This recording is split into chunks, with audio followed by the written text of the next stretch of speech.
Here tonight. It's indeed a blessing to see so many people here tonight. We're going to be involved in a conversation. We're looking forward to open us up with prayer. Heavenly Father, we thank you for this blessed opportunity to join together. We ask you to be with us. We call upon your presence. Be with us in our conversation, our thoughts, our questions, whatever it may be. I ask for your blessing to fall upon these two state representatives who are here with us, giving their time and their efforts to be involved in this conversation. So just be with us now as we continue on. In your name we pray. Amen and amen. We're going to get started by these folks introducing themselves. And I think Jesse's going to start off, and then we'll go back and forth. Well, it's good to be here in a little bit of a different capacity. Over the years, I've very much tried not to wear my state representative hat here because it's where I can kind of get away from some of the state representative stuff. But when Bob came to me and was speaking specifically about the study and the class that he was going to conduct on biblical citizenship, I brought this up as an idea because he had asked me, he says, is there anything that you would particularly say, or maybe if you want to come to a specific class on a night? And I said, well, if you wouldn't mind, I'd like to talk to my friend Jared Solomon. I said, Jared is a liberal Jew from downtown Philly. And Bob looked at me and said, well, why in the world would I want him to come here? And I said, I don't know. I don't know much farther. But I said, Jared and I, became very good friends. And one of the things that we have done over the past couple of years, we have gone to universities and community settings. This is the first time we've ever had something like this in a church or a faith-based setting. But we've been at Bucknell University, Susquehanna University, Penn State University. We have been, I've been to Jared's district. He has been here when our Chamber of Commerce hosted us, and we've conducted these events, and I don't know that we really had a name for them at any time, but it kind of became civility in public discourse. Many times when you see elected officials who are of opposite parties come together and speak, it's usually based on an issue of which they happen to agree. So maybe it was, two moderate congressmen who want to come and speak about an issue that they both agree on. And what was interesting with Jared and I is that's really not our background. I mean, we both represent districts that, from the ideology of which we represent and the voting district that we represent, could not be more polar opposite. Neither one of us would be considered moderates, certainly from a political standpoint, in the House of Representatives. But what we found is we both were very passionate about the institution and serving the institution of the House and serving our districts, and we became friends. And we became friends really not through politics, but through friendship. He's a big Phillies fan, so he actually gets to watch the postseason when it comes to baseball season. Unlike those of us who are Pirates fans. But Jared, I've known him since he came in the legislature. He defeated the longest serving incumbent in the House at the time in a primary in Philadelphia, which, Philadelphia primary politics is not for the faint of heart. But Jared came in with the idea that we needed better. The institution needed better and needed reform. And he really came in on a platform of reforming the institution. And that is how we got together. We'll talk a little bit more about that from a legislative perspective. But from a personal one, I can say that through some of the toughest and darkest times in my personal life, of which I have experienced while being in the legislature, Jared has been a true friend. And that is when you find out where your true friends are. In Harrisburg, we're treated a certain way by the people who come and go, whether they be lobbyists or stakeholders or staff, because of the positions we hold. But you're reminded very early on that these people are not really your friends. They are they want something, or they hope that you can provide something. When you find true friendship in this business, it is not only rare, but I would say somewhat exceptional. So Jared and I felt that the tenor of conversations in Harrisburg were such that you could no longer disagree with someone and do it in a way that was productive. So there's issues out there that both of us saw that needed to be fixed, and we both had different ideas on how to fix them, but we understand that in Pennsylvania, you have to be able to come together and attempt to fix those, not by just what you think, but by what can actually get done. And when I realized that was what Jared was here to do, and I think the same with me, we became friends, and that kind of brought us to this point. And we've tried to model that in the areas of which we spoke, particularly to the students at universities who hunger for this kind of, I think, this kind of example, because they don't know where else, they certainly don't see it in the media, they don't know where else to look for it. Jared, from a personal perspective, still lives on the street that I believe he grew up on, or certainly very close. Lives near his mom, a single mom who raised him, who was a school teacher in the Philadelphia School District, has a beautiful wife, Tiffany, and a wonderful baby. I use the word baby loosely because she's now over 1 year old, but Charlotte, who I've had the opportunity to hold, and she really likes Uncle Jesse, so I'm very pleased about that. But a beautiful family. And here's a guy who, you know, he's a lawyer, was a JAG lawyer, was an officer, and he'll talk a little bit, I'm sure, about that, his experience in the military as well. But here's a guy who could do a lot of things and make a lot of money, and he and his wife could go wherever. He chooses to serve that community. And I have been in Northeast Philly, in his district, with him, watching how he serves the people of that district. He is the example of a servant leader. When it comes to what he's doing and the kind of transformational change that he's made in his district just by his actions and his example. So Jared, thank you so much for coming to Bedford.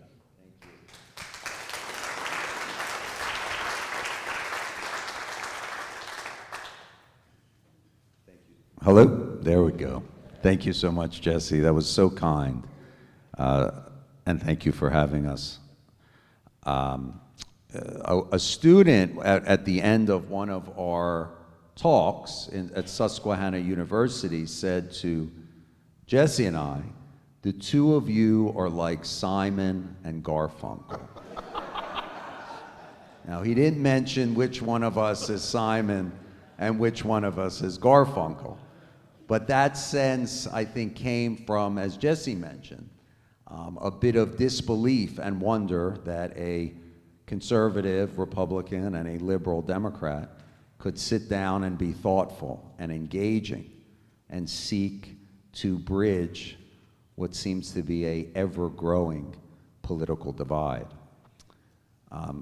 I want to introduce Jesse, actually, and we didn't even plan this, but much the same way that he introduced me. I want you to see him as the friend he is to me, specifically when it comes to dedication to community, to family, and to faith. Jesse came to my community to referee a community basketball game for probably 3 to 4 hours. There is a group called Leaders of Tomorrow in my neighborhood that came to me and wanted to find ways to improve our neighborhood. And they have begun a annual basketball tournament between young folks and the police to bridge the divide, to improve relationships between police and youth in Northeast Philadelphia. I asked Jesse to come and volunteer to be a referee. And without missing a beat, he said, yes, let me know when to come, where to be. Now, I don't think he knew that he was going to be refereeing for 3 to 4 hours. But that is his dedication not only to the community here, which I have seen up close and personal, but to a community far away in Northeast Philadelphia that meant the world to me. Faith. I don't know that Jesse knows much about the Jewish faith, but when there are Jewish holidays, Yom Kippur and Rosh Hashanah, they're actually coming up, Jesse is one of the first people to reach out to me, which shows a generosity of spirit, sensitivity to who I am and the faith that's important to me. Now, while that's important to me, that really shows how important faith is in his life and family. I've seen Jesse with his boys. There's no better dad. He talks about them all the time. He talks about his parents all the time. But he also shows that commitment to faith by always asking about my wife and our daughter, Charlotte. He's always willing to listen to any struggles that I'm going to, whether they be in the home front or in my professional work. That shows a true dedication to family, because it is a dedication beyond his own family unit, but dedication to a broad concept of the importance of family in other people's lives. There's no better friend. And the sort of core, the makeup, the metal of a person, I think, is seen through the type of friend they are, and specifically the type of generosity they show when it comes to a commitment of family, faith, and community. It's great to be here tonight.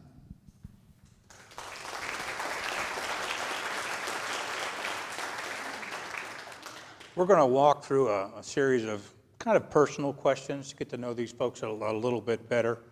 And then we're going to move on to the big question: what's the best advice that they can give to all of us to be able to speak to people who maybe believe differently than we believe? That's going to be the big part of it.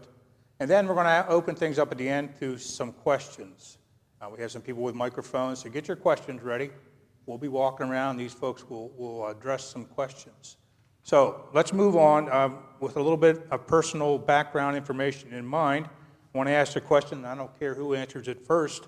The question is, what motivated you to become involved in politics, and do you have any regrets concerning that choice?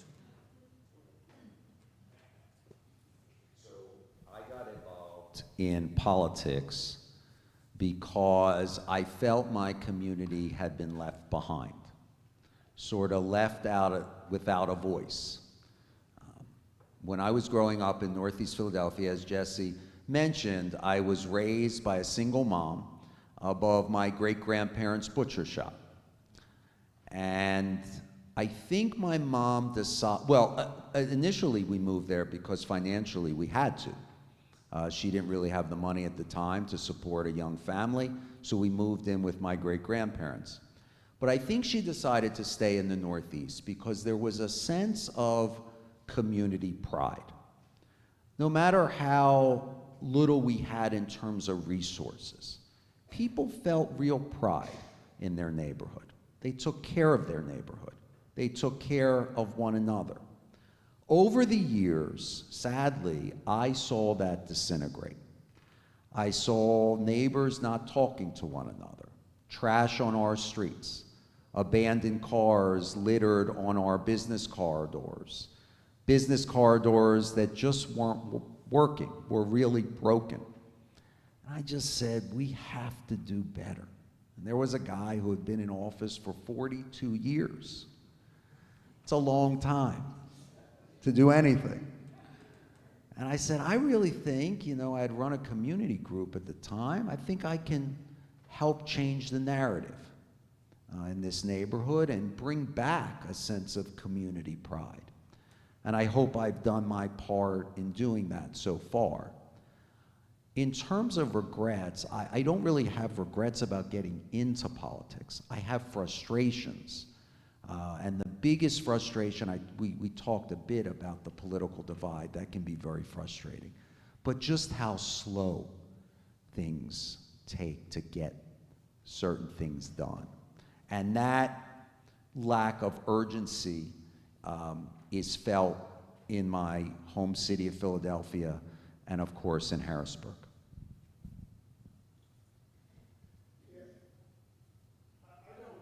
I'll start with the regrets first. I don't have regrets getting in. I can look at points upon my journey in this career and I regret how I handled something, or I regret maybe, you know, but you, in the same sense, you also learn, right? When we get into office, I always joke there's 203 House members, which means there's 203 people who think they're the quarterback of the football team.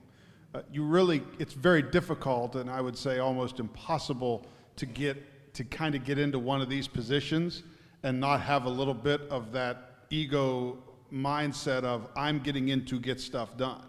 And then you get in and you realize you're the CEO of nothing.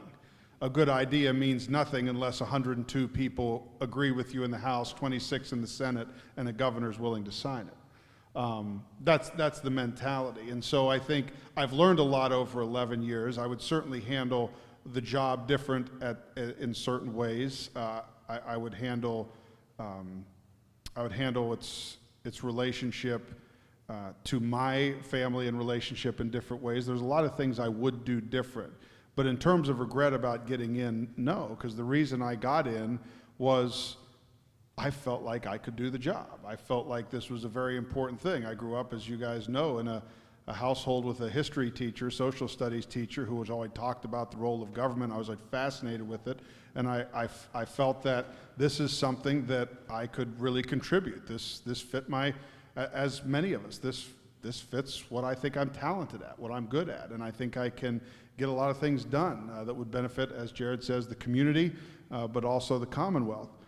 And look, when you get in, maybe your expectations are lower. I always say in this job, you have to be able to be content winning 20% of the time. That's a pretty low percentage in most places, but in this case it is. I also, Jared and I, we're from two very different parts of the state, but it's the same Commonwealth. The district I represent looks a lot like Alabama, but I'm not a member of the Alabama General Assembly. So in order for me to get anything done of substance, I have to make sure that I'm also focusing outside of my area and be able to work with people outside of my area. And by the same token, what I've learned since I've been in office is that those kids in Philadelphia, they deserve access to a high quality education just as much as the kids in Bedford. And when Philadelphia doesn't work, Bedford County doesn't work because Pennsylvania doesn't work. So you learn all of those things. So I got into kind of, in my mind, as Jared did, change things and help the system. I hope that both of us can say over the years we've been able to do that. But then once you get in, you realize sometimes the small victories are really, really impactful to people. And I think that's ultimately why any of us run for office, if you're doing it for the right reasons, is to help the people that you serve. Next question, first of all, is kind of a general one, and then we'll get a little bit more specific. What is your source in terms of encouragement to continue on in being involved with politics? And then more specifically, does your faith play a significant role? Has your faith ever burdened you in doing your government responsibility? How do you negotiate with all that?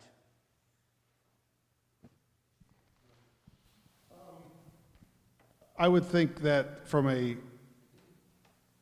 I've never felt faith has been a burden. I would say that about halfway through my career, and again, as I was going through some very difficult things, both personally and professionally, and then right on top of that, we had COVID hit, and of course, we all remember how that kind of fundamentally changed many things. There was a period where I don't know that saying I walked away from faith. I don't know how accurate that is. I lost it. Because in my mind, faith was something that, because I had grown up in a Christian home, because I had lived a certain way, because I had worked at a church, all these things, I guess I'd, after a while, almost got complacent in just assuming that because I had done all those things, the trajectory of life was a certain way.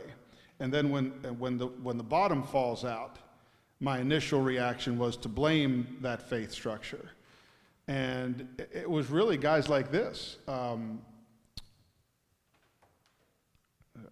not going to get emotional or anything. I might. It was guys like this that kind of, by constantly reaching out and offering encouragement, that became the source of encouragement. Certainly nothing about the job was encouraging. We don't exactly hear from people to just say you're doing a great job. We can play our messages back on our phones and show you our emails, and you'll not see somebody saying, hey, just checking in, let you know you're doing really good. So you rely on, again, the true friends, and Jared was one of those. And it reminded me that whole, when I came out of that and all that went with it, I realized that really what my faith is an anchor. The faith didn't move, God didn't move, I moved, but then once I was able to get back to it and latch on to it, thanks to a lot of people in this church, in this community as well, but once you're able to get back to it, you realize that really the bedrock of everything that you believe is coming out of that faith. And once I reminded myself that it was an anchor to hold me in place and not an anchor around my neck that was killing me, that was really a transformational moment for me, and allowed me to get back into doing the work that I wanted to do, which was try and make things better in Pennsylvania, try and make things better in the institution. So now that I'm back to feeling that the faith is my foundation, I have found that the rest of the job has taken on new meaning. I get encouragement from people who understand it. It's hard. I would say it's hard for someone to understand unless you've lived it, what we go through in terms of the job. We understand what some of our colleagues who are in amazingly difficult races right now are going through. You guys get to see a little bit of it every time you see a TV ad, right? These are people, right, that are on the other side of that, just getting beat down time after time after time. And so you have to find that encouragement, I think, in those, like a couple of your colleagues who understand what you're going through and then offer that encouragement. And then the last thing I'll say on trying to find that encouragement is when you do see something come to fruition. I've had the opportunity, I forgot to say in his intro, he's the majority chair of the Veterans Affairs and Emergency Management Committee in the House.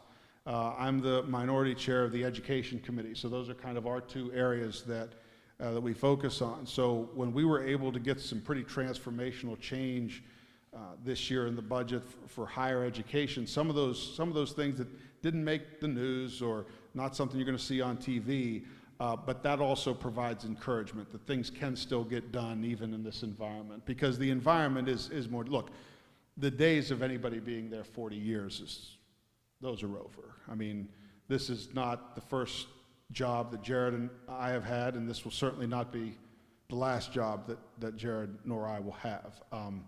It's a high impact position that you simply can't be in for that kind of length of time anymore if you're going to do it well. Yeah, so I'd mentioned that I grew up above that butcher shop, and my grandparents, my great-grandparents who I grew up with were more traditional Jews, so they observed the Sabbath, and they had a profound impact on me. And I've always felt very at home with my faith, whether it's in my shul, my synagogue, or trying to find that healthy tension between public life and faith, but also finding those points where faith sort of folds very nicely into the public square. And there are quite a number of them. You know, does everyone here know what a bar mitzvah is? Oh, wow, that's pretty good. Go Bedford County. Got to come back more often. So I was bar mitzvahed in an Orthodox synagogue about 3-4 blocks from where I live, and when I was elected, that Orthodox synagogue had turned into a Buddhist temple. So it was me and a bunch of monks. I was coming as a newly elected legislative leader. Me and a bunch of monks, and the monks barely spoke any English. And I said to them, look, I know this has no meaning to anyone in this room, but I was bar mitzvahed right here. And everyone started applauding. They knew I was happy, but they had no idea what I was talking about. But even in that environment, I was proud to talk about my faith. I think the beauty for me of the Jewish faith is it is a faith that is very grounded in this world. We are commanded through the Torah to do good here, tikkun olam, to heal the world. And that is always with me. I'm not saying we don't think upwards of the afterlife. We certainly do. But it is a faith that toils in the work of the here and now. And there's always been something about that appeals to me. And as Jesse mentioned, he had talked about how he's encouraged by the work he does, by his faith, and by me. I'm also encouraged by the work I do, by my faith, and by him. I recently got done running for a statewide office for Attorney General on the Democratic side, and I lost my primary. This guy was one of the first people that reached out after that loss, and losing an election is hard. But one of the encouraging sort of feelings was that I would get to continue the work with Jesse of trying to change the culture of politics, trying to chip away at a toxic environment. Because I think all of us, everyone here and everyone in Northeast Philadelphia, is yearning, is thirsting, is pleading for all of us just to make government work. And that is something that we are committed to. Question. I have something in mind. I think we all want to kind of know this. How do we support you folks in the hard job that you're doing? What's the best way for us as a faith family to support you? What's the best way to build a relationship with you, to communicate with you? Can you give us some pointers from your end of the fence? It's the way that we formed a friendship. I've heard Jared say all the time, particularly the students, the first thing you say when you introduce yourself to somebody is, "Hi, I'm Jesse Topper. I'm a Republican, very conservative, voted for Donald Trump." No, that's not what I say. The first thing you say, you introduce yourself and you talk. I mean, we talk about sports. Big baseball fan. I've been to, as mentioned before, a Phillies game with him. He's big into Philadelphia sports, and we talk about sports. We talk about family. We talk about, we just have fun. And I would say one of the biggest encouragements that I receive are people who want to talk to me about real life things. I mean, for us, politics is I have the politics side, which we do in the campaign, and then the legislative public service side. But that's our job. We live it, we breathe it, and we don't want to talk about that all the time. And some of the encouragement comes with folks literally talking about anything else. Music, sports, faith, church. Those are subjects that it can be very encouraging to hear from the people you represent. That not just, oh, you're doing a good job, and trust me, that's great to hear. Appreciate that. But also just to talk about anything else sometimes. And that is really, some of our longest conversations probably take place on the phone, and anything that happened in Harrisburg might not come up.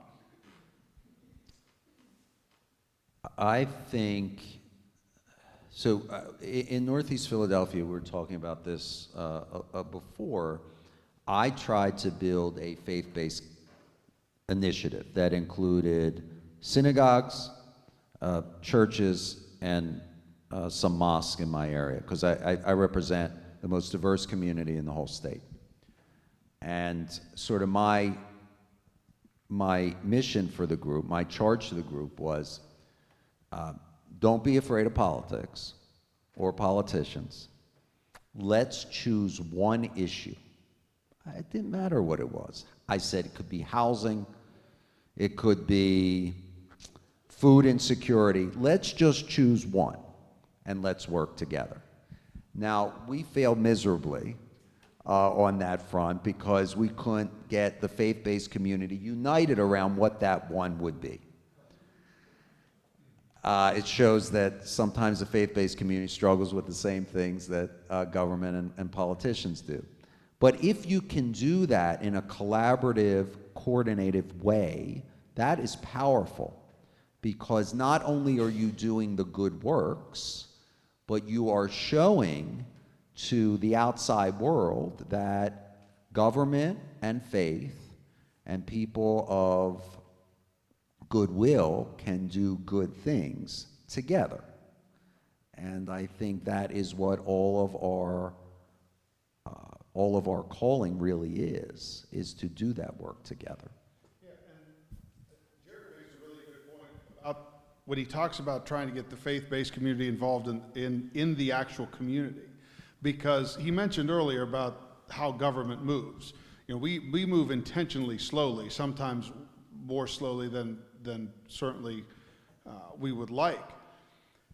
But a lot of the issues that communities face now, back in a certain day in this country, were handled by the faith-based community. They were not handled by government. And the reason, you know, I hear a lot all the time, government's grown so big, government's grown so big. Well, government's grown so big because they've ended up inheriting a lot of tasks that used to not be tasked to them. And the faith-based community plays a part in that. The more that you are able to address a lot of the issues that Jared was trying to get his faith-based community to address, those are less issues, or at least at less of a scale, than we in government have to address. So that's also an element of serving in the community. The other thing I would say is that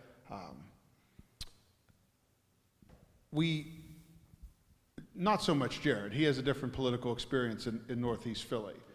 But in my world, I have a lot of people who say, you know, we don't want government intruding in our lives, and and yet it seems like, and I have my staff here. By the way, guys, I did not make them come tonight, so don't think that I'm bringing them out on a Thursday night. I'm such a bad boss. I assume they came willingly.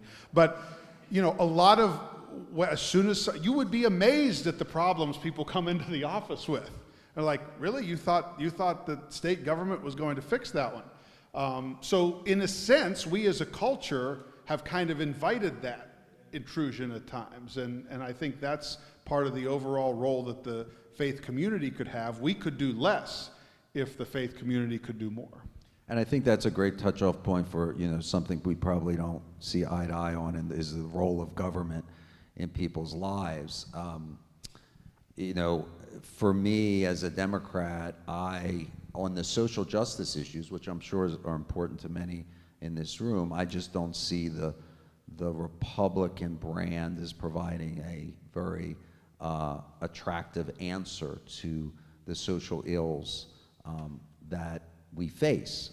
So when I look at government, I look at bold, big, transformative solutions in the role of someone like, you know, the inspiring, aspirational tone of John F. Kennedy or Lyndon Johnson. And this is a real big, I think, divide probably between the two of us as at a core on what we believe the role of government should be in people's lives. I do, though, agree with you that people come to us for some off-the-wall issues, and one of the remarkable calls I get. So I put my cell phone out to everybody in the neighborhood, so I get a lot of calls, and it must have been about 11 at night, and a woman called and she said, you know, you really need to get those fireworks off in our neighborhood. And I said, where are they? She said, well, I don't know, but you really need to take care of them. it's that type of stuff that you begin to wonder what people's belief is in terms of the role of government in their particular life. I was asked to plow snow or shovel snow one time. Somebody said, PennDOT has plowed me in. I need you to come and shovel me out. That was one of my favorites. And I know this was Bob. And when Jared says things like big and bold and aspirational, I hear things like too expensive and unsustainable for the taxpayers of Pennsylvania. Well, you know, it's interesting, right, that Jesse talks about that, because in the end, whenever I have been involved in a public-private partnership, right, and I'm all about that, right? We want businesses to have skin in the game. A lot of skin in your case. A lot of skin. Every single time, who typically puts up the lion's share of the resources? The public, government. So we'll go to ribbon cutting, and it'll be this beautiful rec center. The government put in about $2 million. A local business comes in and puts in $100,000, and they walk around like they own the whole place. That is labeled a public-private partnership. So yes, the rhetoric, you know, Jesse's rhetoric sounds great, but in the end, the largesse of the government can really be the driver of big change, whether that be infrastructure change or overhauling systems. It usually comes from public action. Until it runs out of money. And then the other thing is, and that is a great point, is the role being specified. So Jared brings up infrastructure, and that's a place where you will find the two of us agreeing. One of the areas that it is responsible for state government is infrastructure. And we don't expect people to be able to go out and build 220. But I will say that a lot of my colleagues, Jared included, are always fascinated when they come to Bedford and they realize there is a bypass around the great metropolis of Bedford. And I say, welcome to an area that had the chairman of the Transportation Committee in DC, where we have a bypass and we have 220 where you can drive and see beautiful road for miles and miles and no cars. And if you go to Philadelphia on the Schuylkill Express, you see just the opposite. You're welcome. Isn't it great how this conversation led to the big question we're all here for tonight? How in the world do we talk to each other when we have different points of view? I want these guys to go back and forth a little bit, give us some advice, maybe some history on how they do it, because we're all struggling with that in some way, shape, or form. And you see how the conversation went, right? That's great. These guys are dealing with it. I want to give them some time to talk about that, and then with the time level, we'll switch to questions, and I'll let those guys drive that now. How do we talk to each other? Well, I'll give you a great example of Jared and his work. So I said he was the chairman of the Emergency Preparedness and Veterans Affairs Committee, and as a veteran, obviously he brings a lot to that committee. The chairman of the Veterans and Armed Services counterpart in the Senate is a senator by the name of Doug Mastriano. Now, you could not find two more different people in terms of the political or ideological spectrum than Jared Solomon and Doug Mastriano. And yet, and this is no joke, Jared knows where I'm going with this. When Doug Mastriano was asked by an individual at an event, oh, you know Jared Solomon. And Doug said, yeah, I do. They said, what do you think about him? And these were Senator Mastriano's words. He's a beautiful man. That was a story just for you. Oh, sorry, I was...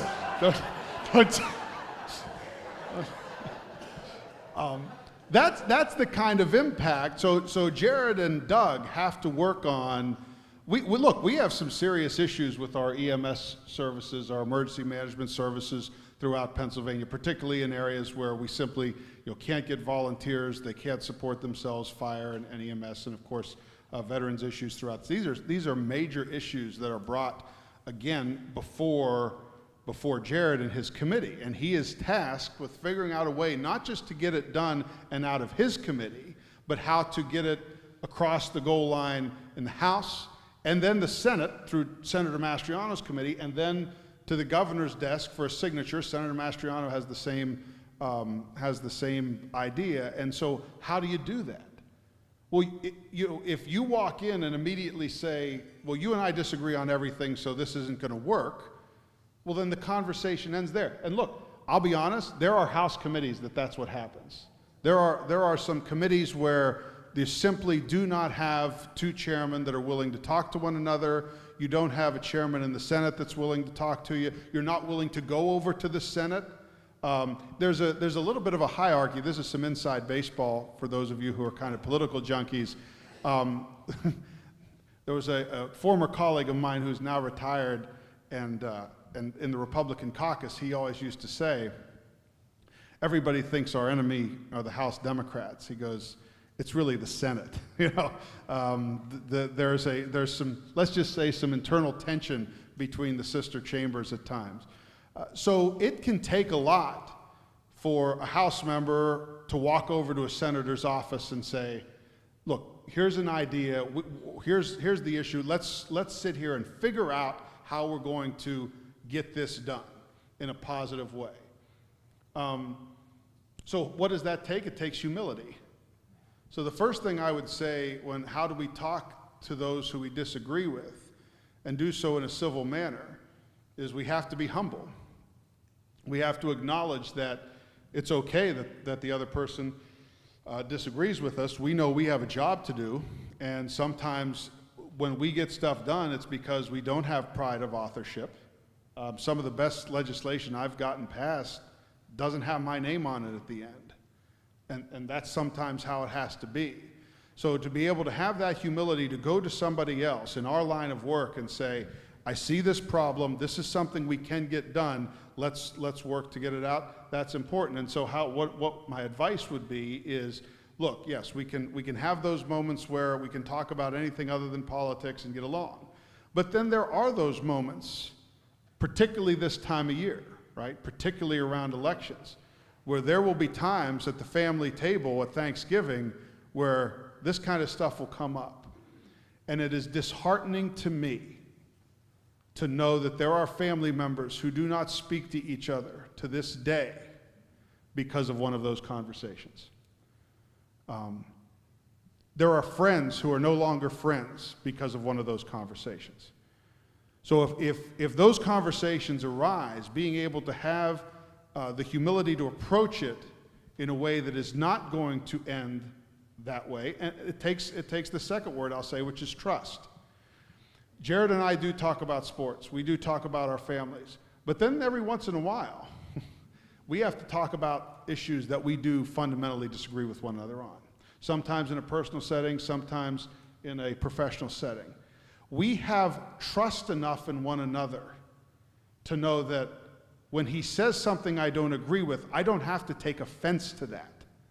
I can listen to it, I can absorb it, I can think about it, I can say, well, I didn't think of it that way, or I can say, no, I did think of it that way, and I just simply don't agree. But we have a trust that at the end of that conversation, we're still this close. We're still friends. I think a lot of conversations don't happen because you don't have that trust. Like, I don't want to say something because I know what's going to happen next. So if you enter these conversations with family or friends or coworkers with some humility and with trust, and if the trust isn't there, then those conversations probably aren't going to happen, right? And I don't think most of us seek out confrontation. Some of us do, but I don't think most of us want that. I think if we want to have real discussions, there has to be a lot of that trust and a lot of that humility.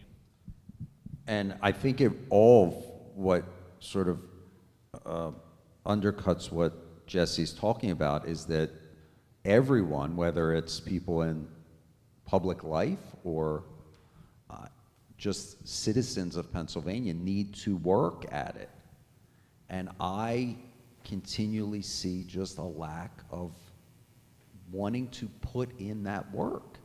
One of the first things I did when I got elected in 2017 is I went to visit. My first time to visit any legislator was to visit then Republican Speaker Mike Turzai and then Republican leader Dave Reed. And I remember Mike said, "Why are you here?" Well, I don't understand. Like I give him credit for being so candid, but he really didn't, he was having difficulty computing it. And I just was there to ask them questions, to get to know the issues that are important to them, to get their advice, to hear about their districts. And it was because of that approach where I began to travel the state to districts like Jesse that is the only way that I was able to start breaking down some of these intense political divides. But a lot of folks are not willing to put themselves aside, take time to get to know other people, their family, their districts, and the issues that they're passionate about, not what that individual legislator is passionate about. So just an example of the work, some of the work that we've done through that. Jared came to me with an idea of a group of us that kind of saw things that were going on in the institution that we didn't like. A, we thought they were wasteful, and B, we thought they contributed kind of the toxic environment. And one of the things, I had come in a special election, so I didn't get the typical orientation that a new member would get, like Jared did. But when he came to me one day and he said, if you look up front at the House floor, there are two separate printers. There's a Democrat printer and there's a Republican printer. That's ridiculous. It's the House. This is actually true. Yeah. Democrats cannot print to the Republican printer. You'd use too much and Republicans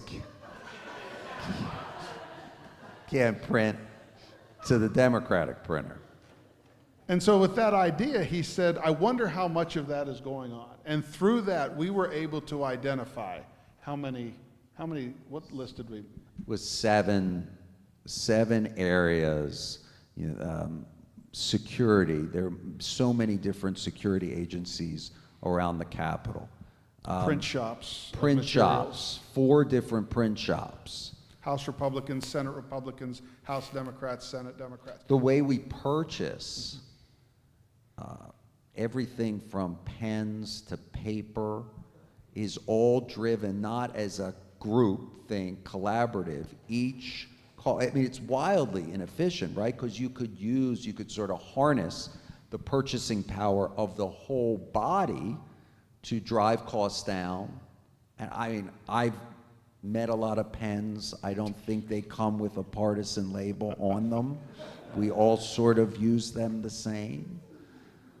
But yet we attach that label. And then when I was first in the legislature, there was a historical tour of the dome of the Capitol. And I was a freshman legislator, and I asked my colleague why I had not been invited, because I really do like history a lot. He said, well, it was a Republican history tour. I said, what are you talking? Like, only in Harrisburg would a tour of the dome be driven by partisanship. And this is how the parties act in terms of the dinners at night that are mostly purely partisan, the people you hang out with, the legislation you introduce, the senators that you associate with. And this causes intense partisan rank allegiance, but it does not produce good results for all of you. And so when we put the group together, the PA1 caucus, it was centered around institutional reforms. How could we make the institution function better? And when you find those who are more concerned with the institution than they are a clip that they can take out and fundraise off of, that was how we kind of put that group together. And not always perfect, I get it, and certainly we have those components of campaigning that we have to do. But to be able to put that aside, I mean, you wouldn't believe on both sides the amount of times that we don't run a bill that's a good bill because of whose name is on it. Or we kill an amendment because one group doesn't want that person who's in a swing seat to get any credit back home because they're trying to beat him in the next election. That's what can destroy trust amongst colleagues, and why people say, well, you guys can't get anything done. But like I always said, as we said at the beginning, a lot of what you see in government reflects the culture. So what you see happening on social media or in work environments, whatever, that's what you see kind of reflective in government. And we were hoping, and I think we were able, look, listen, how many of those did we get? 0? We're 0 for 7, yeah, ladies and so gentlemen. we're doing really well, really model of success up here. 0 for, but when we sat down and we came up with these 7 reforms, I remember folks saying, oh, we'll be able to get a few of these done. And there was sort of a focus on, remember I talked about purchasing the pens, the bulk purchasing. We can do that. But our leadership said, we're going to have to do a study. And the study is going to take a year. And after this long-awaited study, I could only imagine what the study would consist of. They came back and said, by the way, this is how you produce, if you want to bridge the political divide and ensure that Republicans and Democrats get along, start talking about reform. Because both sides, my caucus and Jesse's caucus, said, we just can't do that. We can't get there. That was a really, I think, telling moment for us. But I also want to talk about that press conference that we did. That was a real test of our friendship, because one of the reporters asked Jet, what was that letter you signed, the Trump, the electoral letter? Yeah, it was asking Congress until everything was done with all the recounts and investigations, was asking them not to certify until all of that was complete. Right, and fairly controversial. Yeah. I wildly disagree with Jesse on this, but one of the reporters said, well, basically the tone and tenor of the question was, how is he even part of this group? Not basically the tone. That's exactly what he said. It was very direct. And I think Jesse's answer was really spot on, but what I said to the reporter is, if we begin to shut down as a society and shut people out and stop listening and stop hearing folks, then we have serious issues with our democracy. We really do. And that was a test, I think, not only for the group, but really it was a test for the strength of our friendship. And I think that reporter knew that there was something serious about the work we were doing that transcended the DR label.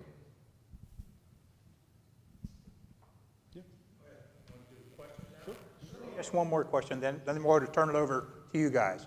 You're speaking of the media in some of your thoughts here concerning the media. Advice from your side of media interaction for us, because we see so many different things. What's truth? You turn on one news, you turn on the other news. What's your point of view with the media? How should we deal with the media? Watch C-SPAN. Watch C-SPAN all day. My wife always makes fun of me because I watch C-SPAN because that you don't get the talking heads from either side. You get to do your own analysis of the events you're seeing. Right? If Secretary of State is doing a press conference, you get to watch it and come to your own conclusions. I think there is something really healthy about that. I really do. And I think that if your analysis of the media is driven by your own impressions, that's a really strong place to start. Why, when you're watching the State of the Union address, do you need a scroll at the bottom, and do you need 3 or 4 commentators all during the speech? I just want to hear the speech. And then I can then start deciphering which news outlets I want to tap into to provide some color. Does that fit with what I believe? How does that challenge my viewpoints? I think that's a healthy way to go about it. Yeah, I tell, this is a question we get from students all the time, because the students, especially at these universities, are tapped in much more so than I am, or I think Jared, to social media and I mean, they know, you know, my boys, they say things I don't even know what it means. So they have those connections. So the best way I can say is don't get all your information from one source. But also, yes, use critical thinking. It's funny, we didn't talk about this beforehand. I don't think it's ever come up. That's exactly how I watch the State of the Union or any of those as well, as on C-SPAN.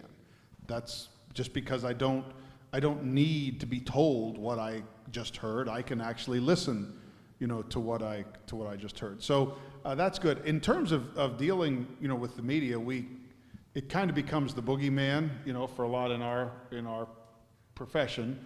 What I always tell new legislators, understand that everything is the media now, right? Everybody's got a media device now on them. So look, I mean, my dad used to talk about all this all the time. I mean, the public didn't even know that FDR was in a wheelchair while he was president. I mean, the media protected. Can you imagine that now? Like, it's a completely different shift.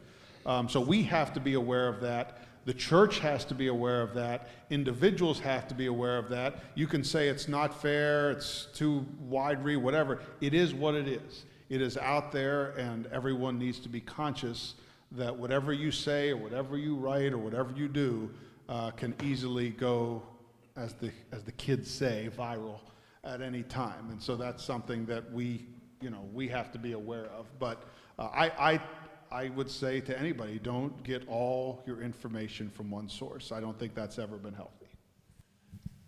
If it's okay with you, gentlemen, now we'll open up the floor to some questions.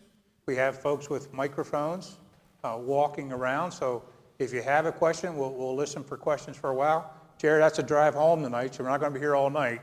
So these guys are going to be directing the questions, answering the questions, and they'll conclude when we're done with questions. I have a question. You're good. How do you make this work?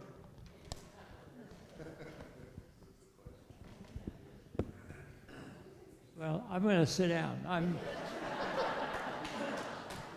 My name is Clay Buckingham. I'm 97.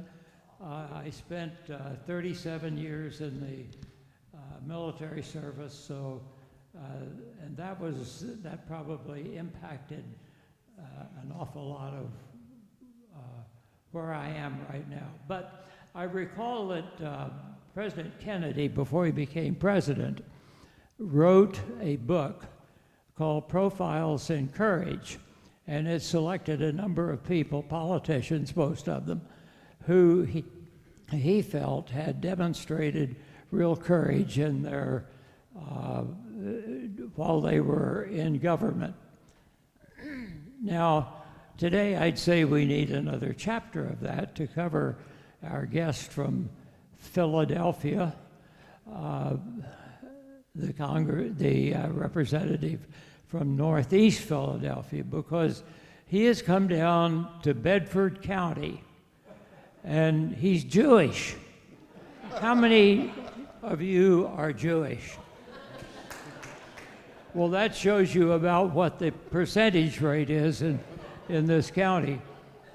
The second thing is he's a Democrat in a county that probably has 90% of its population would say they are Republicans. And the third thing, I have to look around to make sure that I'm about right on this. If I'm not mistaken, he's the only person in the audience who has a necktie on. Not only does he have a necktie, he's got a suit, and he's got pressed trousers, and he's got shined shoes.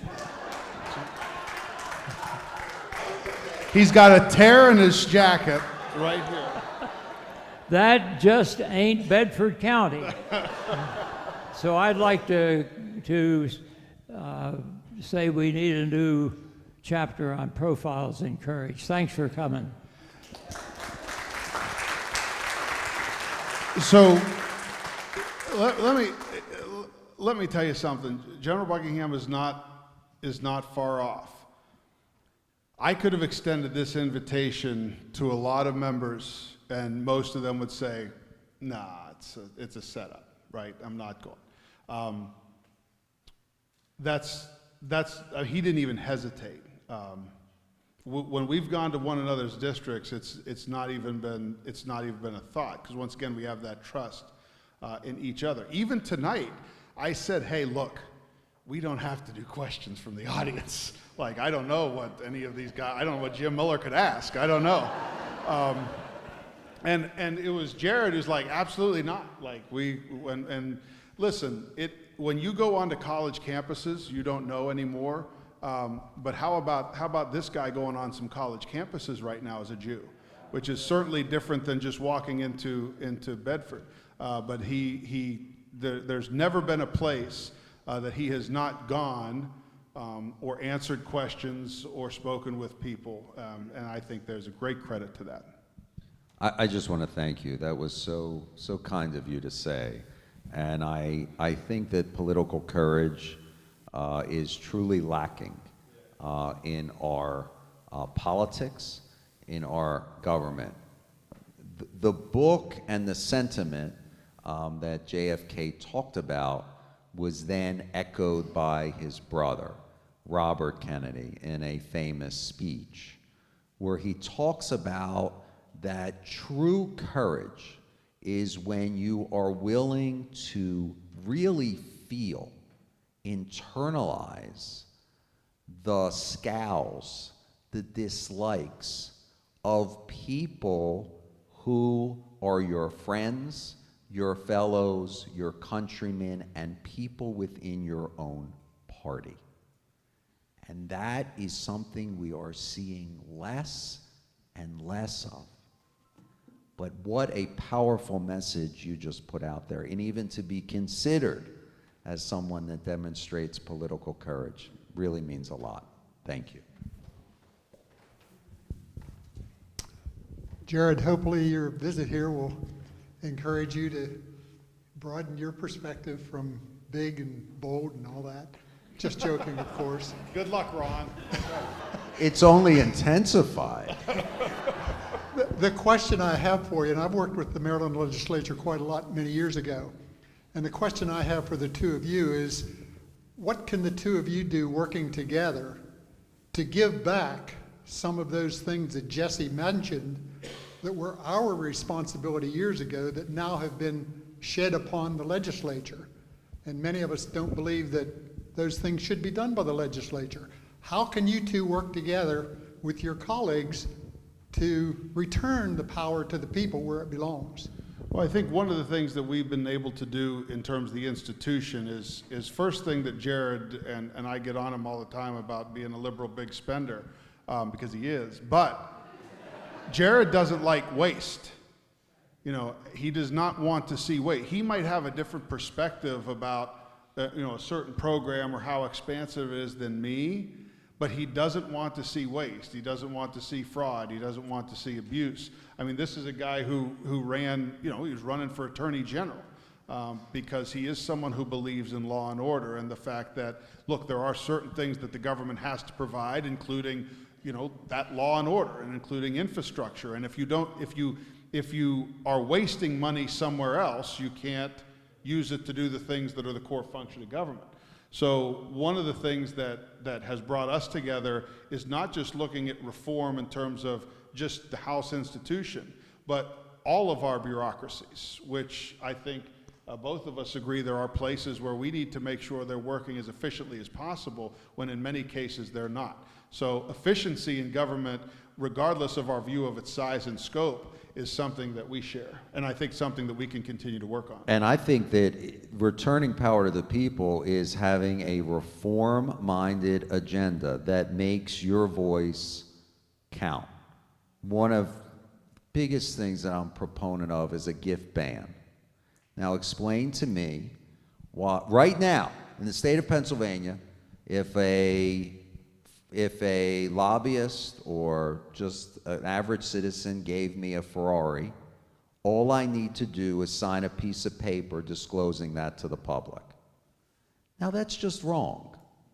That is just flat out wrong, because it shows a lack of common touch. It shows that we are not accountable.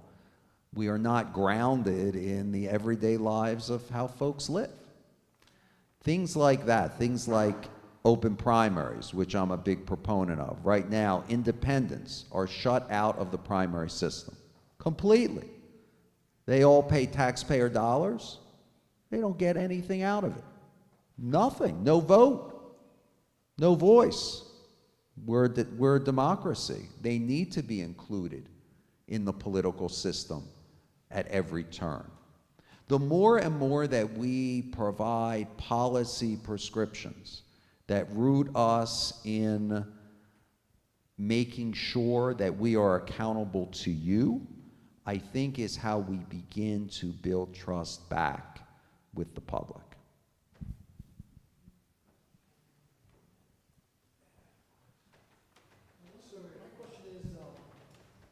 How do I trust, why do I bother to vote if I can't trust the vote in Pennsylvania? What's being done to ensure that the people that vote are both Pennsylvania citizens and American citizens before I vote? Well, yeah, we did, I was put through a state government tour, probably 3 or 4 months of, this was post-Trump's win, so this was 2017 we did this, 2017, yeah. I was on the state government committee. State government committee has sort of jurisdiction over voting. And this was a Republican majority. This wasn't Democratic. We were in the minority at the time. We did about 3 months of hearings because Republicans strongly believed that you couldn't trust the vote, that there were a lot of shenanigans, that there were illegal folks who were voting, that there was ballot harvesting, and we investigated all of it. Now, the interesting thing about these hearings is that folks from the most red parts of Pennsylvania, election commissioners, all Republicans, said there wasn't any fraud. Now, these are all people who voted for Trump. They said, and I know that the intent was, the hope was that they were going to reveal some sort of grand scheme to fix, rework, redefine the results of the sorry, this is the 2020 election. Yeah, not 2017, 2020 election. And I thought it was very telling that in ruby red counties throughout Pennsylvania, people who take their job very seriously, all Republicans, said that the results, the count was done in an efficient, effective manner. So the perspective of what is being done now, actually, Jared and I came together after those hearings and said, there needs to be a restoration of trust. So Dennis alludes to the fact that there are people who are like, well, why should I vote if I'm not sure that that it can be trusted? I ran a bill, it was during that time, there's actually a bill that passed that would require the Department of State to do an audit of the election. And one of my arguments was that anything that we can do as a state to show that any mistake that is made is not intentional, to show that one person has one vote, to show that the votes are counted in a timely manner. All of these things will help contribute to that trust. So Jared and I had disagreements on election reform, but one of the things we realized that led to the distrust was the fact that on election night you saw one thing, and 2 days later you saw something that looked fundamentally different. Well, And so Jared, as well as some of us, said, well, what can we do in terms of the process to allow counties with the new mail? You guys got to remember what else happened in 2020. Act 77 was passed by a Republican legislature. I don't even know that you voted for it. I definitely did. You And voted I for was Act called a traitor Right. in my caucus because I voted for election reform. And so one of those reforms was the advent of mail-in voting.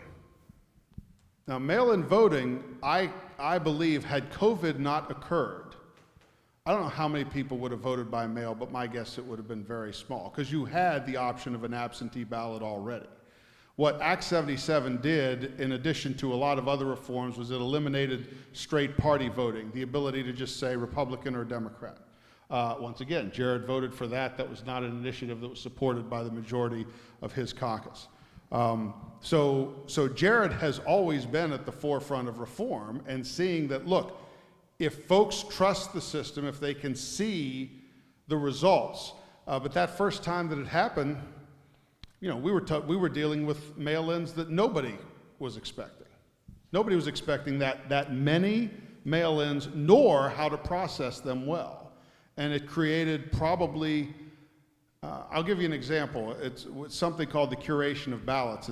It's still being done, you know, we're still battling out in the courts right now. I represent Bedford and Fulton counties. So if there's a mail-in ballot that has something that's wrong with it, one county was calling the voter up and saying, hey, just so you know there's something wrong if you want to come and fix it. The other county was discarding it immediately. So you had two counties handling the same problem differently. That's a failure of state government. Right? That's not the voter's fault. That's not the fact that, you know, somebody was trying to be nefarious. That was the fact. These are both red counties. These are both Bedford and Fulton counties. So I'm not going into his Philadelphia area and telling him, hey, what you did was wrong. These were both counties that I represented. They handled the same flaw of a ballot differently, which means some of those votes got counted and some didn't. And so guys like Jared and I say, well, that can't happen because that vote needs to count the same one way or the other. And that is where you see the reforms trying to take place right now.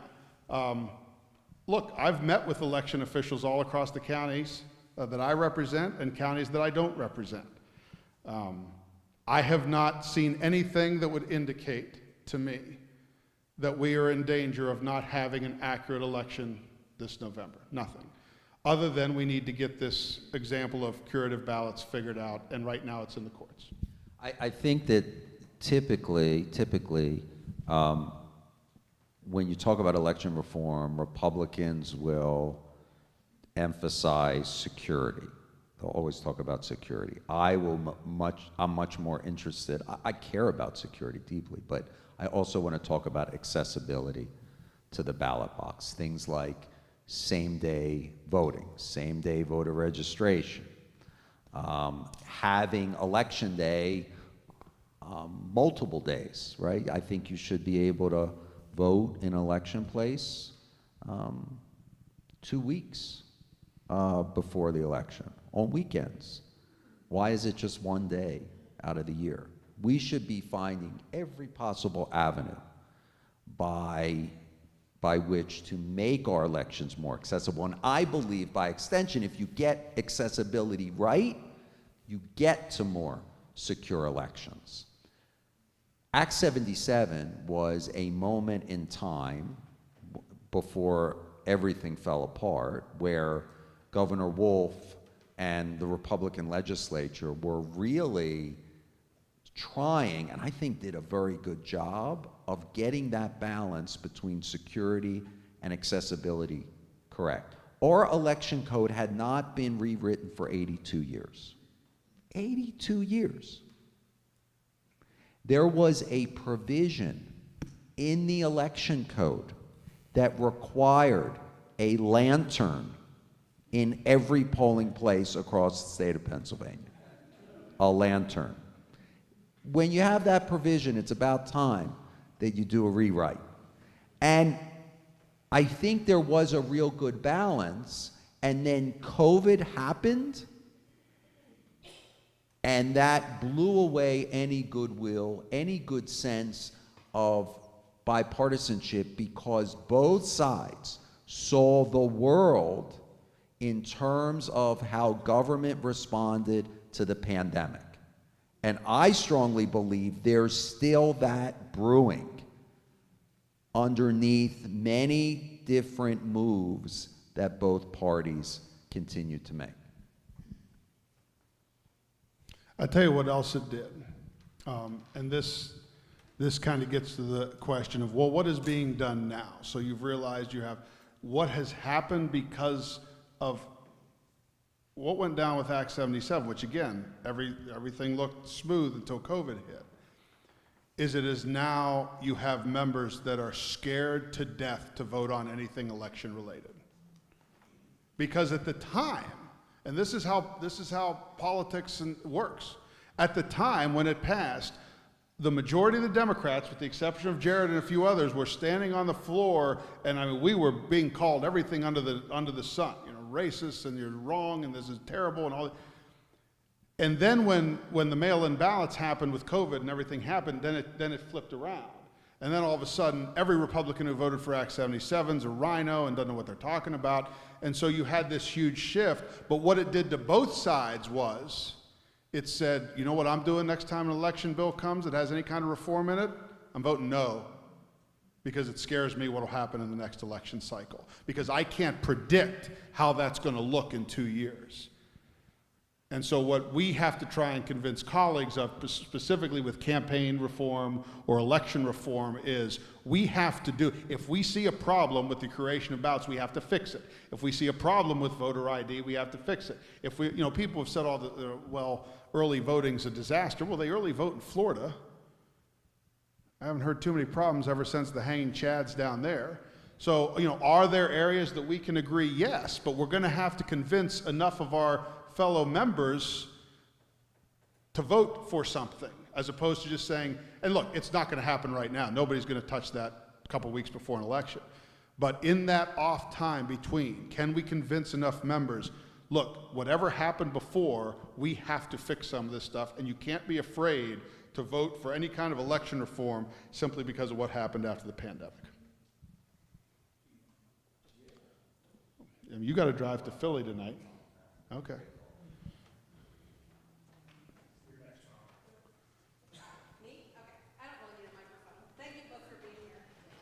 Thank you for coming back, Representative Solomon. I appreciate seeing you again.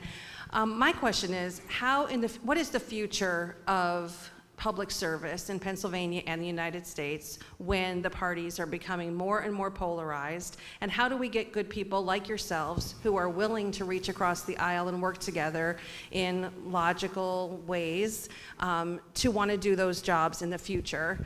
And my second part of that question, and Jesse will hate me for this, but do you see any value in opening Pennsylvania's primaries so that the political parties don't have quite as much, you know, polarizing power, and people who maybe have a more independent spirit, more independent ideology, have more control over who ultimately goes to the general election in November.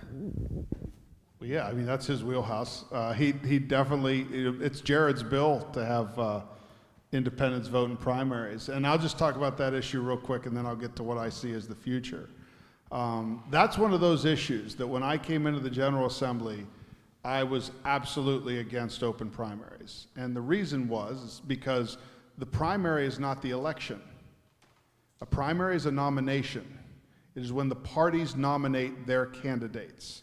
In the fall is when you actually have an election. So to me, my thought was, I don't think that I don't think some guy in the stands gets to fill out the Phillies lineup.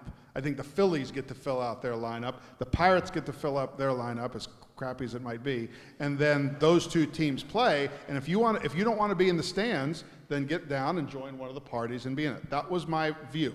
I'm not saying I still don't have some of that view. However, I will say that Jared makes a compelling argument that would be one thing if it was just the Phillies and Pirates paying for the nomination process like they do in Utah and other places. But that's not the way it is in Pennsylvania. It is elections that are publicly funded. And so when you put that public element into it, if someone is an eligible registered voter, should they be able to have access? Now, I am not in favor of, I think in New Hampshire, you can go in and say, whichever day you are, even if you're a registered Republican, I want a Democratic ballot. I don't think that should ever be law. And that's not Jared's bill, in fairness. His is for independents to be able to choose. They can't do both. They have to choose one or the other. And the argument that he makes about public funding has actually caused me to look at this issue and this bill somewhat in a new way. In terms of what I see as the future, that is something that concerns me the most. I mean, most of the time, I think I'm fairly relentlessly positive about the future of the nation, and particularly Pennsylvania, because I see so much that can be done here, and I work with some people who I believe see that. The problem is a couple years ago, for 2 cycles, I was the vice chair of our House Republican Campaign Committee, which means I was one of the people that went around the state and recruited candidates. It is becoming borderline impossible to recruit good candidates because they look at you and say, are you kidding me? We're in the Johnstown media market. We have a very competitive race up the road in Cambria County. If anybody watches, WJAC, they see what's going on with Frank Burns and Amy Bradley. I helped recruit Amy Bradley a couple terms ago. She said she didn't want to do it. I'm no longer in that position, but now someone has convinced her to do it, and I guarantee you she wished she hadn't. Right? So she's just getting, every night, multiple times. And it gets to a point where the new phenomenon is that you have 2 kinds of people who are now running for office. Either people who are independently wealthy and just don't care, or you have people who this is the best job they'll ever have. Both of those are dangerous, right? Because both of those lose the touch point of, as I think Jared mentioned, that touch point of that perspective. So it becomes, especially with statewide offices. Jared ran for Attorney General. And I think you will see fewer and fewer elected officials run for statewide office.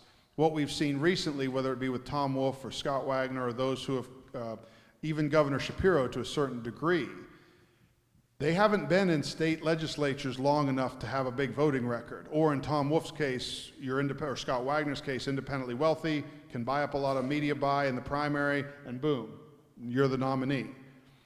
And depending on which way it sweeps, boom, you're in. But you don't really have a record. Because people like Jared and I who have made votes for 11 and 12 years, or 8 years and 11 years, every one of our opponents statewide could pick out something in a fiscal code or something in an education code or something in the budget and blow that up and just put that, you get the mailer with Jesse Topper's face and the dark clouds behind it, right? And the lightning strikes and Jesse Topper doesn't like children or poor people or whatever it might say. And so that brand, while politics has always been somewhat brass-knuckled, it has gotten now to a point where we are finding it very difficult, because if I go to let's say someone who's had success in whatever industry they're in, I look at them and they look at me and they say, "Are you kidding me? What? Why would I do that?" So I think it is becoming difficult. And what we do is, of course, we appeal like, look, you are going to take lumps. It is going to be difficult. It is going to be tough on you. It's going to be tough on your family. I don't know what you'll lose in terms of your business. We've had people lose their businesses over school board elections, right? It is very dicey to get into it, and I don't have a great answer for it other than that's kind of the way it currently is. I think that open primaries are key to changing the political climate. Do you know that the fastest growing party in the state of Pennsylvania is unaffiliated? Meaning more and more people in Pennsylvania are checking unaffiliated than either of the two main parties, Democrat or Republican. Now, I disagree a little with Jesse's way he forms it up. Yes, you can be an Eagles fan or a Steelers fan, but you could also be a Jets. Well, I don't know that anyone is a Jets fan, but you can also choose another team. And by the way, that's just okay. It's okay. I think you should be a Democrat. Jesse thinks you should be a Republican. But if you don't like either side, by the way, which a lot of veterans decide they want to be unaffiliated, not affiliate with either major political party, that's all right. We want to still, your voice counts in Pennsylvania. That's just fine. I think in terms of your question about the next generation, I really don't believe that people hate politics. I think that people are not seeing the true magic of good politics and governance coming together and doing really important things. And that's why people are turned off. So to the extent that Jesse and I can keep getting out there and talking to young people that pursuing politics means addressing issues in your community, bringing about tangible change, and you can do it in a way that still maintains that being a politician is still a noble pursuit, is still a noble profession, we then have the ability to hopefully bring up some folks who still want to enter the public sphere.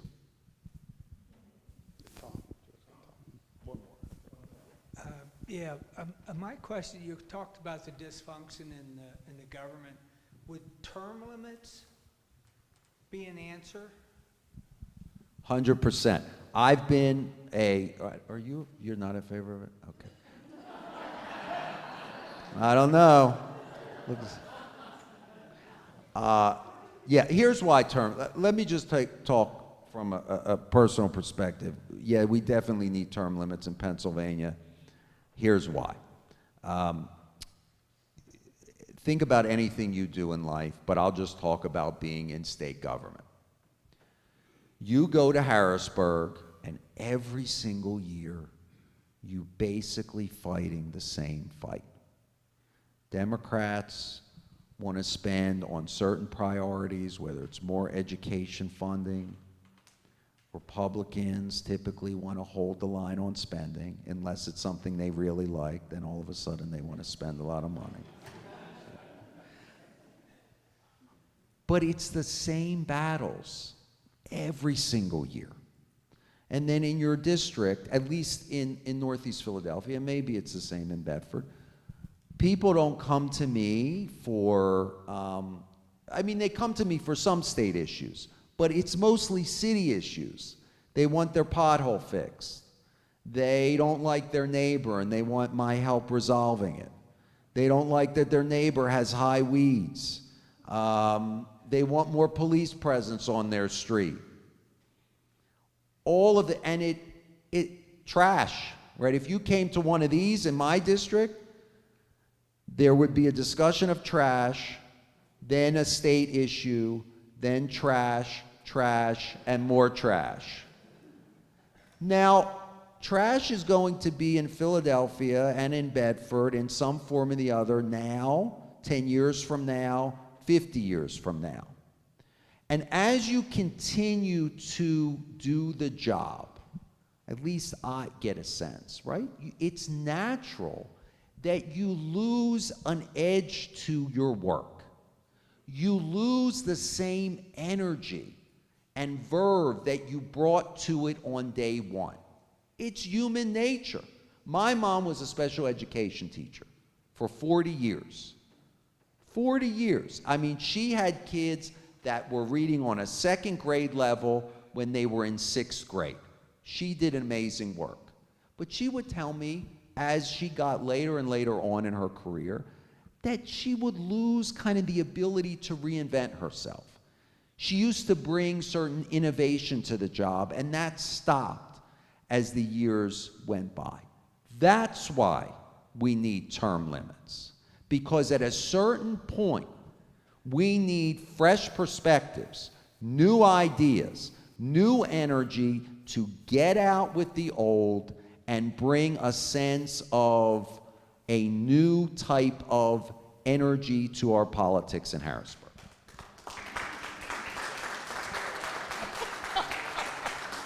So when are you term limiting your, when are you up?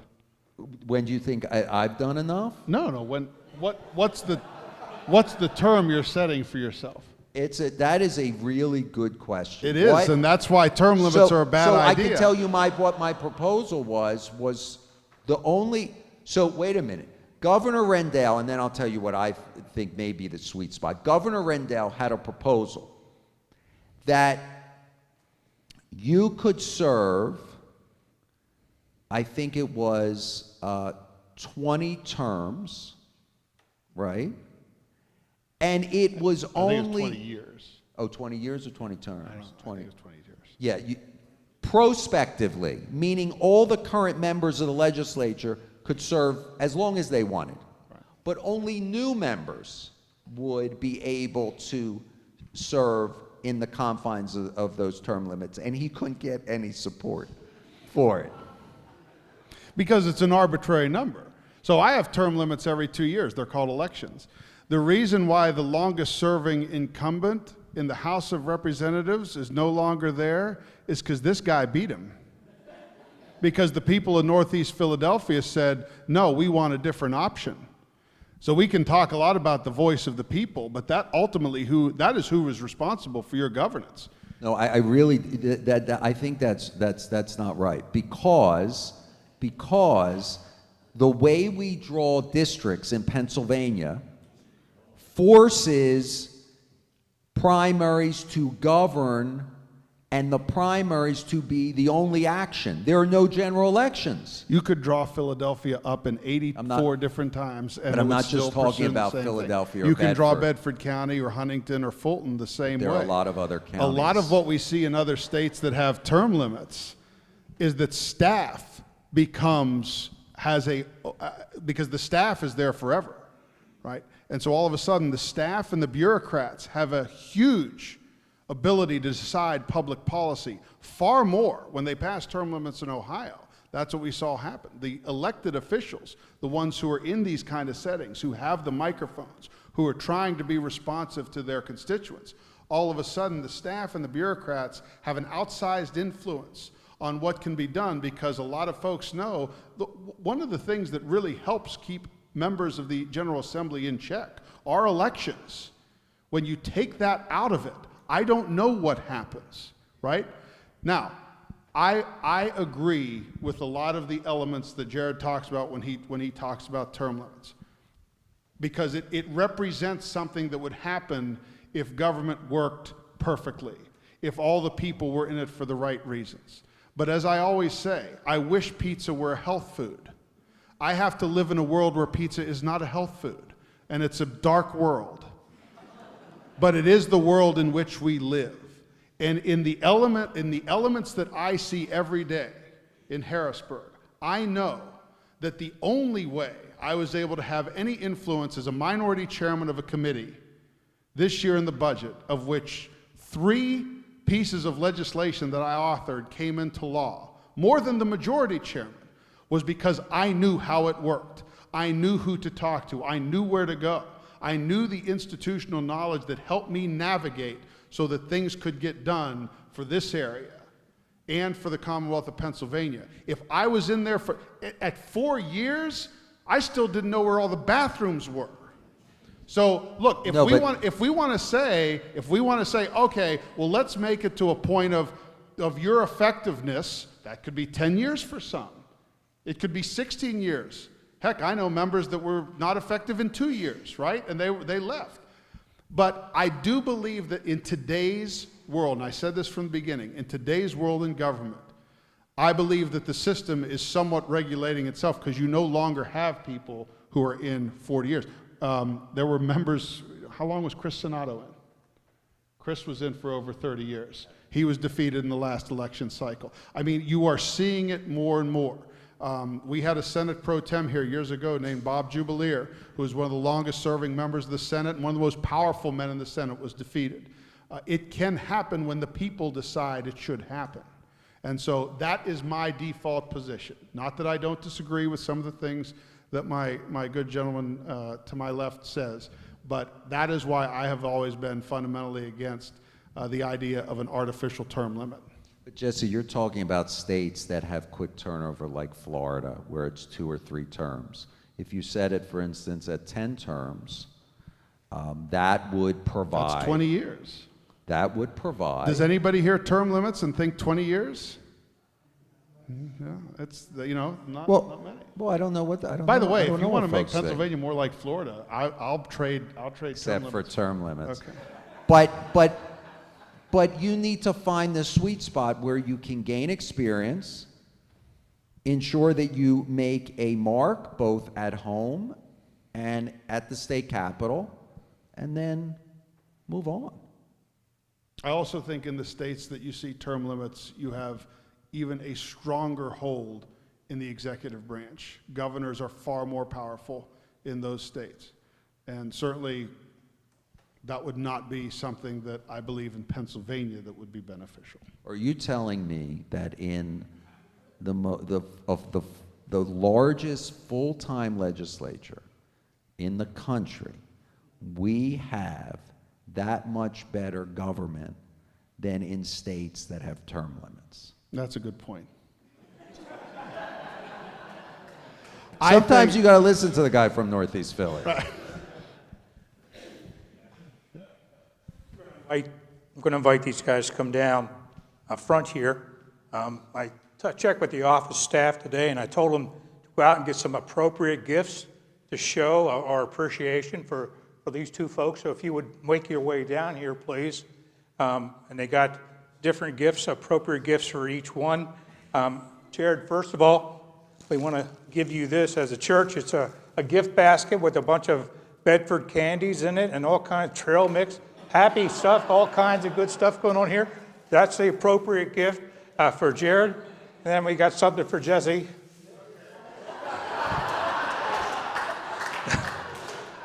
I begged the office staff to get the same gifts. I don't know what happened. Is there anything in it? I don't either. It's empty.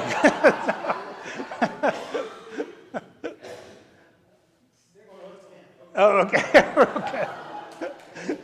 Can we give these guys a hand, first of all? Come on back here, Jesse, if you would, then. I want to... Come on down here, Jesse. I want to close this out in prayer. I want to invite you, if you want to come up. We're going to lay hands on these two gentlemen. If you can't come up, just lift your hands up. We are told to pray for our government officials, and we need to do that. And I want to close this out with that in mind. So make your way up if you can. If not, simply lift your hands, and we'll close out this with prayer. We'll wait till everybody gets up here. That'll work.